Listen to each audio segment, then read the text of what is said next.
यश जूही को घर ले आता है, लेकिन लीना उसे घर में घुसने से पहले ही रोक देती है ताकि नई बहू की पहले आरती की जा सके।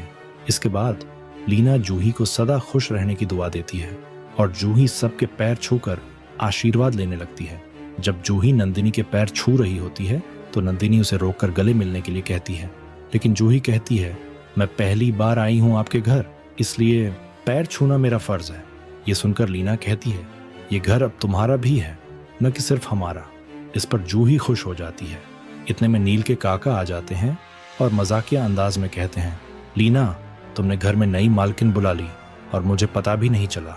वो ऐसा इसलिए कहते हैं क्योंकि इस घर में सबकी बीवियां अपने पतियों पर हुक्म चलाती हैं। इसी वजह से वो जूही से कहते हैं, अब नील भी तुम्हारे पीछे यस मैम करता फिरेगा और तुम्हें सैल्यूट मारेगा।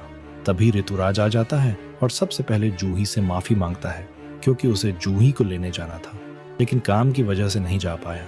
लेकिन जूही ऋतुराज को देखकर हैरान रह जाती है क्योंकि उसे पता ही नहीं था कि नील का भाई एक सेलिब्रिटी है। तभी जूही हाथ मिलाते हुए कहती है, आपको कौन नहीं जानता, मैंने आपके सारे गाने सुने हैं। नंदिनी ऋतुराज का मजाक उड़ाते हुए कहती है, क्या बात है ऋतु, तुझे तो बाहर भी लोग जानते हैं। इस पर ऋतुराज हंसते हुए कहता है, ये तो आप लोग हो जो मुझे नहीं पहचानते, वरना बाहर जाकर पूछो ऋतुराज चीज क्या है। तभी लीना भी मजाकिया अंदाज में कहती है, हमें पता है इस घर का सबसे शरारती बेटा तू ही है। इतने में जीतू आ जाता है, लेकिन वो जूही को देखकर बिल्कुल भी खुश नहीं होता। जब जूही उसके पैर छूने लगती है तो जीतू उसे रोककर कहता है, पैर छूने की कोई जरूरत नहीं, बस इज्जत दिल में हो यही काफी है। पैर छूना बेकार की बातें हैं। इससे जूही को थोड़ा अजीब महसूस होने लगता है। माहौल को नॉर्मल करने के लिए लीना जूही को बैठा देती है। तभी नील का भाई जूही से कहता है, मैंने तुमसे मिलने के लिए खास छुट्टी ली है। लेकिन ऋतुराज उसकी पोल खोलते हुए कहता है, ये झूठ बोल रहा है, इसने सिर्फ इसलिए छुट्टी ली है ताकि तुम्हारी और नील की बातें छुप छुप कर सुन सके। ऋतुराज आगे कहता है, नील हमारा भाई बहुत शर्मीला है, इसलिए मैं भी सुनना चाहता हूँ कि नील तुमसे क्या बातें करेगा। फिर वो मजाक में जूही से कहता है, प्लीज ये बात नील को मत बताना। जूही हंसते हुए उसकी बात मान जाती है, लेकिन तभी सबका मुंह उतर जाता है क्योंकि वहां मंजीरी आ जाती है। जैसे ही जूही मंजीरी को देखती है वो कहती है, मैंने आपको पहले कभी नहीं देखा। इस पर मंजीरी ताने मारते हुए कहती है, क्योंकि मैं विंडो शॉपिंग में नहीं हूं ना, क्योंकि मेरे लिए लड़की देखना विंडो शॉपिंग जैसा ही है। जूही को यह सुनकर अजीब लगता है, लेकिन मंजीरी यहीं नहीं रुकती। वो तुरंत पूछती है, जूही तुमने कहाँ तक पढ़ाई की है। जैसे ही लीना को लगता है कि जूही ज्यादा ही नर्वस हो रही है, वो मंजीरी को कुछ भी पूछने से मना कर देती है। लेकिन मंजीरी लीना की कोई बात सुनने के लिए तैयार नहीं होती और कहती है, मैं टीचर हूँ तो ये सवाल तो पूछूंगी ही। तब जूही जवाब देती है, मेरी ग्रेजुएशन पूरी होने वाली है। ये सुनते ही मंजीरी जूही पर चिल्लाने लगती है और कहती है, तुम्हारी अभी तक पढ़ाई पूरी नहीं हुई और तुम शादी करने को इतनी उतावली हो रही हो। मंजीरी की वजह से वहां का माहौल बहुत बिगड़ने लगता है। तभी नंदिनी गुस्से में कहती है, तुम फ्री का ज्ञान मत बांटो और एक ग्रूमिंग की दुकान खोल लो, वहां ज्ञान देते रहना। इस पर मंजीरी जवाब देती है, नंदिनी फिर वहां तुम आना, मैं तुम्हें ब्रेन वॉश ना करने का ज्ञान दूंगी। इससे नंदिनी गुस्से में मंजीरी की तरफ बढ़ने लगती है, लेकिन अमय उसे रोक लेता है ताकि बात ना बिगड़े। लेकिन मंजीरी अमय पर ही चिल्लाने लगती है और कहती है, मैंने तेरी बीवी को कुछ नहीं बोला और तू मुझसे लड़ने को तैयार हो गया। मंजीरी घुमा फिराकर अपने भाई अमय को जोरू का गुलाम कहने की कोशिश करती है, जिससे माहौल और भी गर्मा जाता है।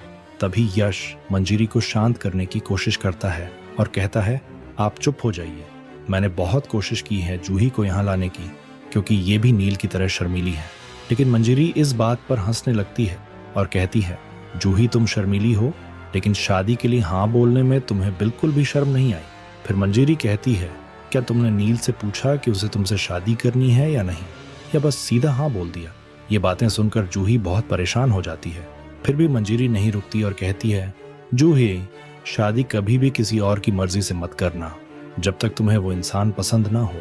और ये जानना बहुत जरूरी है कि जिससे तुम्हारी शादी हो रही है उसके दिल में तुम्हारे लिए फीलिंग्स हैं या नहीं। इतना कहकर मंजीरी वहां से चली जाती है, लेकिन उसकी बातें जूही के मन में घर कर जाती हैं। इसके बाद लीना जूही को समझाती है कि मंजीरी की बातों का बुरा मत मानना, क्योंकि उसकी शादी सही से नहीं चल पाई। इसलिए वो थोड़ी चिड़चिड़ी है। तभी वहां नील आ जाता है और सब मिलकर मजाकिया अंदाज में उसकी टांग खींचने लगते हैं। लीना नील से कहती है, जा जूही को गार्डन में ले जा, जो भी बातें करनी हो कर लेना। लेकिन उनके जाने से पहले जीतू कहता है, जूही मैं मानता हूँ कि तुम्हें मंजीरी की बातें बुरी लगी होंगी, लेकिन कई बार दूसरों की गलतियों से सीखना बेहतर होता है और कभी भी घर वालों के प्रेशर में आकर शादी मत करना। इस बात से पूरी फैमिली जीतू से नाराज हो जाती है। तभी जीतू कहता है, हम बड़े हैं तो हमारा फर्ज बनता है बच्चों को सही रास्ता दिखाने का। ये सब सुनकर जूही बहुत ज्यादा कंफ्यूज हो जाती है। तभी यश जूही को गार्डन में ले जाता है और अब नील जूही के सामने अपने दिल की सच्चाई रखने वाला है। दूसरी तरफ तेजस्विनी प्रजीता से न्यूज़पेपर मांगती है ताकि वह जॉब वैकेंसी देख सके, लेकिन न्यूज़पेपर उसके दादू के रूम में होता है।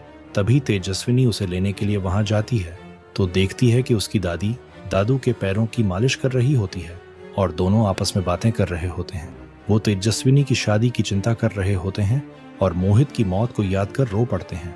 वैसे भी असल जिंदगी में किसी माँ बाप के लिए अपने बच्चों को अपनी आंखों के सामने खो देना सबसे बड़ा दर्द होता है, जिसकी वजह से वो जिंदा रहकर भी हर दिन मरते हैं। खैर, अब कहानी पर आते हैं। तेजस्विनी वहां से न्यूज़पेपर ले लेती है और अपने दादा दादी की बातें सुनकर एक फैसला करती है कि वो मोहित की जिम्मेदारी संभालेगी।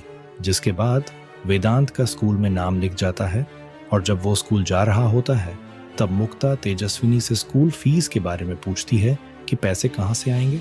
वैसे तो नील ने वेदांत की फीस देने को कहा होता है, लेकिन फीस के अलावा भी स्कूल में कई और खर्चे होते हैं जिनकी वजह से मुक्ता को चिंता होती है। इस बात को देखते हुए तेजस्विनी पैसे कमाने के लिए अपना संगीत दोबारा शुरू करती है ताकि कुछ पैसे कमा सके और स्कूल के छोटे मोटे खर्चे भी संभाल सके। लेकिन लक्ष्मी को ये बात बिल्कुल पसंद नहीं आती। जब तेजस्विनी गाना गा रही होती है तब लक्ष्मी गुस्से में उसका गिटार छीनकर फेंक देती है, जिससे तेजस्विनी को बहुत गुस्सा आता है। तेजस्विनी का गुस्सा देखकर भी लक्ष्मी साफ साफ कह देती है कि ये घर है, इसे बार या क्लब मत बनाओ।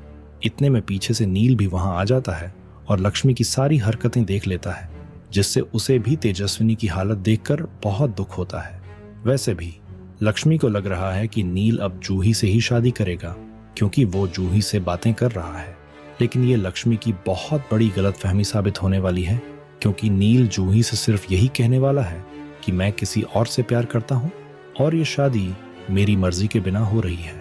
नील ऐसा इसलिए कहेगा क्योंकि वो चाहता है कि जूही भी कहीं ना कहीं शादी से इनकार कर दे। हालांकि आने वाले एपिसोड्स में हम देखेंगे कि कई परेशानियों का सामना करने के बाद नील और तेजस्विनी की ही शादी होगी और ऋतुराज को ये बात बाद में पता चलेगी, लेकिन उस वक्त वो चाहकर भी कुछ नहीं कर पाएगा। आपको क्या लगता है, क्या तेजस्विनी मोहित की जिम्मेदारी और घर का खर्च उठाने में कामयाब हो पाएगी? कमेंट करके जरूर बताना। सिर्फ आपका एक लाइक हमें मोटिवेट करता है और आपके सपोर्ट से ही हम आगे बढ़ सकते हैं। मिलते हैं अगली वीडियो में। धन्यवाद।